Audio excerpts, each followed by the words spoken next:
សួស្តីបងប្អូនទាំងអស់គ្នានៅក្នុងថ្ងៃនេះដែរខ្ញុំបានលើកយកសៀវភៅមួយក្បាល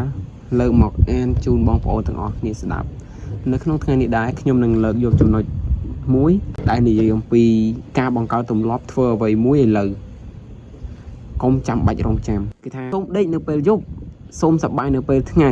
សូមរស់រានមានជីវិតដោយមានការងារធ្វើសូមកុំស្លាប់ទៅវិញដោយមិនបានធ្វើអ្វីសោះពេលខ្លះយើងបានពន្យាពេលវេលាស្ទើរតែគ្រប់រឿងទាំងអស់នៅក្នុងការរស់នៅរបស់យើងខ្ញុំក៏ដឹងថាខ្ញុំធ្លាប់ពន្យាពេលដែរហើយខ្ញុំក៏មានអារម្មណ៍សោកស្ដាយនៅពេលក្រោយមកការពន្យាពេលវេលានាំឲ្យយើងមានទម្លាប់មិនល្អវាអាចបង្កើតឲ្យយើងដោះនៅអេរយាប័តអវិជ្ជមាននៅក្នុងខ្លួន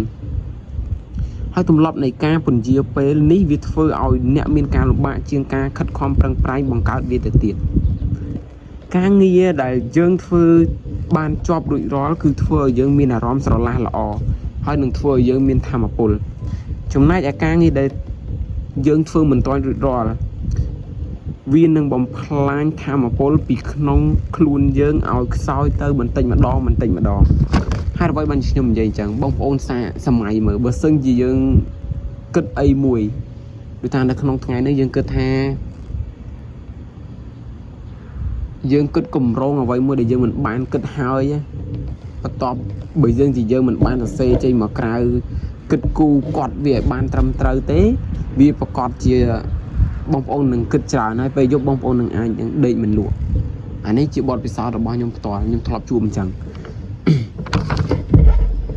ហើយបើសិនបើអ្នកចង់បង្កើតនិងរក្សាទម្លាប់វិជ្ជមាននោះឲ្យជាប់នៅនឹងខ្លួនអ្នកចូលអ្នកបង្កើតទម្លាប់មួយសិនគឺទម្លាប់នៃការរស់នៅក្នុងបច្ចុប្បន្នហើយធ្វើវាឥឡូវនេះឥឡូវខ្ញុំសូមលើករឿងនិទានមួយយកមកនិយាយជូនបងប្អូនស្ដាប់និទាននៅពេលខ្លាយទៅជាក្មេងប្រុសម្នាក់មានក្មេងប្រុសតូចម្នាក់ដែលនិយាយថានៅពេលវាធំឡើងវានឹងធ្វើនេះធ្វើនោះហើយវានឹងសប្បាយចិត្តហើយនៅពេលដែលវាធំឡើងវានិយាយថាពេលវារៀនចប់មហាវិទ្យាល័យវានឹងសប្បាយចិត្តហើយនៅពេលដែលវារៀនចប់មហាវិទ្យាល័យបងប្អូននឹងវានិយាយថាម៉េចវានិយាយថាវានឹងទទួលបានការងារធ្វើវានឹងសប្បាយចិត្តហើយពេលដែលវាបានការងារធ្វើវាបែរជានិយាយទៀតថាពេលដែលវារៀបការវានឹងសប្បាយចិត្តហើយពេលដែលរៀបការហើយវានិយាយទៀតថានៅពេលដែលវាមានកូនមានចៅជូនកូនទៅរៀនវានឹងសប្បាយចិត្តនៅពេលដែលកូនវាចូលសាលារៀនហើយវានិយាយទៀតថាពេលវាចូលនិវត្តន៍ទៅវានឹងសប្បាយចិត្តហើយពេលដែលវាចូលនិវត្តន៍តើវាឃើញអ្វីវាមើលឃើញថាជីវិតគឺបញ្ចប់ត្រឹមតែក្រសែភ្នែករបស់វាប៉ុណ្ណោះមនុស្សមួយចំនួនបានអនុវត្តការអូសបន្លាយពេលវេលាដោយប្រើពាក្យក្រអឺតក្រទមថាខ្ញុំកំពុងតែគិតមើលសិនហើយ6ខែក្រោយមកពួកគេនៅតែប្រើពាក្យថាខ្ញុំក៏គិតមើលសិននោះដែរកំពិតពាក្យហ្នឹងគឺមិនល្អបងប្អូនដូចខ្ញុំចាប់ផ្ដើមធ្វើ channel YouTube នេះចឹង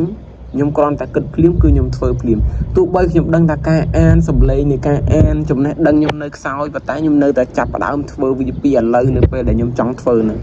ខ្ញុំអត់ចាំបាច់ពេលវេលាចាំខ្ញុំអានសភៅបាន100ក្បាលសិនចាំខ្ញុំមានចំណេះដឹងខ្លាំងសិនអត់ទេបងប្អូនគិតអញ្ចឹងគឺវាខាតពេលវេលាយើងសុខចិត្តមានពេលយើងអានបដាហើយយើងទាញផលប្រយោជន៍នៃការអានសភៅហ្នឹងយកមកថតហើយយើងអាចផុសនៅក្នុង YouTube យើងបានបើសិនជាយើងអាចរកចំណូលបានគឺវាជួយទាញចំណូលយើងមកផ្នែកហើយបើសិនជាយើងរកចំណូលមិនទាន់បានទេវាក៏ជាកម្រងអនុស្សាវរីយ៍សម្រាប់ឲ្យយើងទាំងអស់គ្នាទុកបង្ហាញដល់កូនចៅចំនួនក្រោយទៀតបានដែរអាចជាបងជាប្អូនយើងឬក៏យើងអាច share ចែករំលែកទៅកាន់មនុស្សនៅក្នុងពិភពលោកដែលគាត់ត្រូវការបទពិសោធន៍បន្តផ្ទាល់ពីយើងនេះអញ្ចឹងក្នុងនាមយើងជាមនុស្សយើងត្រូវតែធ្វើខ្លួនឲ្យមានប្រយោជន៍កន្លែងហ្នឹងចំណេះដឹងមានប៉ុណ្ណាយើងចែករំលែកប៉ុណ្ណឹងទៅអ្នកចេះគេចែករំលែកទៅអ្នកមិនចេះបើយើងអ្នកចេះល្មមយើងចែកទៅអ្នកដែលកាន់តែមិនចេះកាន់តែមិនយល់អញ្ចឹងចំណុចដែលយើងធ្លាប់តែមិនយល់ហ្នឹងយើងស្រាវជ្រាវអាកន្លែងបាក់ហ្នឹងមូលហេតុអីដែលយើងអត់យល់ហ្នឹងដែលយើងពិបាកយល់ហ្នឹងអញ្ចឹងយើងបកស្រាយចំណុចហ្នឹង ប្រាប់ពីអត្តន័យនិងផលប្រយោជន៍របស់វាហើយនិយាយរបៀបនៃការរៀនសូត្រនៃការស្រាវជ្រាវនឹងធ្វើឲ្យឆាប់យល់ទៅកាន់អ្នកដែលគាត់ពិបាកយល់ខ្លាំងឬក៏អ្នកដែលគាត់ចាប់ផ្ដើមដំបូងអញ្ចឹងវានឹងធ្វើឲ្យពួកគាត់ស្រួលងាយស្រួលក្នុងការរៀនជាងរៀនពីអ្នកដែលចេះខ្លាំងហើយព្រោះពួកគាត់រៀនចេះខ្លាំងហើយនឹងគាត់ឆ្លងអាបទពិសោធន៍យ៉ាប់នឹងយូរហើយប៉ុន្តែដល់ពេលដែលគាត់លើកយកមកបរៀនគាត់បាននិយាយពីអាចដំណើរដើមតោងតាំងពីដើមនឹងមកទេអញ្ចឹងសម្រាប់យើងអ្នកបង្កើតថ្មីយើងច្បាស់ជាជួបហើយកំហុសខុសឆ្គងការធ្វើទៅវាមិនដូចចិត្តអញ្ចឹងយើងត្រូវតែលើកទឹកចិត្តហើយខណៈពេលដែលយើងកំពុងតែធ្វើបដានេះយើងក៏បានស្ដាប់ពីសិស្សច្បងឬក៏អ្នកគ្រូលោកគ្រូណាដែលគាត់បានចែករំលែកដែរអញ្ចឹងយើងស្ដាប់ការលើកទឹកចិត្តរបស់គាត់ហើយយើងយកមកលើកតម្កើងទឹកចិត្តខ្លួនឯងយើងបន្តធ្វើទៀតកំហុសឆ្គងហ្នឹងក៏យើងបន្តចែករំលែកទៅកាន់អ្នកដែលចង់ផ្ដើមធ្វើក្រោយយើងនឹងទៀតដើម្បីទទួលបានផលប្រយោជន៍ទាំងអស់គ្នា